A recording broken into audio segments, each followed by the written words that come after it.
एक छोटे गांव में रघु नाम का एक गरीब बच्चा था जो रोज रंग बिरंगे गुब्बारे लेकर गलियों में घूमता था। उसके गुब्बारे आसमान में उड़ते हुए जैसे सपनों की तरह लगते थे, लेकिन कोई भी उसके गुब्बारे नहीं खरीदता। थक हार कर वो हर शाम खेत की मेड़ पर बैठकर रोता था। उसकी आंखों में उदासी और दिल में निराशा थी। एक दिन जब रघु फिर से मेड़ पर बैठा हुआ था, एक बूढ़ा किसान जिसे गांव वाले बाबूजी कहते थे वहां आए।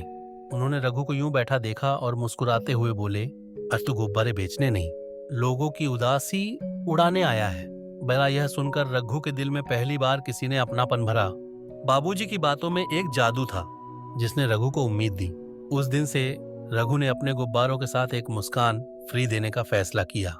जब भी वह किसी के पास जाता, वह अपने गुब्बारे के साथ एक प्यारी मुस्कान भी देता। धीरे धीरे गांव के लोग उसकी मुस्कान को पहचानने लगे। हर सुबह रघु की आवाज गूंजती, गुब्बारे लीजिए और एक मुस्कान भी। बालाराव बाबूजी ने रघु से कहा कि हर गुब्बारे के साथ एक कहानी भी होनी चाहिए। रघु ने सोचा, क्यों न मैं गुब्बारे के साथ एक कहानी भी बांटूं। तासा और उसने अपनी कल्पना को उड़ान दी। उसने गांव के बच्चों को अपनी कहानियां सुनानी शुरू की, जिसमें नायक, साहस और दोस्ती की बातें होती थीं। गांव में धीरे धीरे एक बदलाव आया। लोग रघु के गुब्बारे खरीदने लगे, लेकिन उससे ज्यादा वे उसकी कहानियों को सुनने के लिए आते थे। रघु की मुस्कान और बाबूजी की कहानियों ने गांव की उदासी को दूर कर दिया। अब गांव में हंसी और खुशियों की गूंज सुनाई देती थी।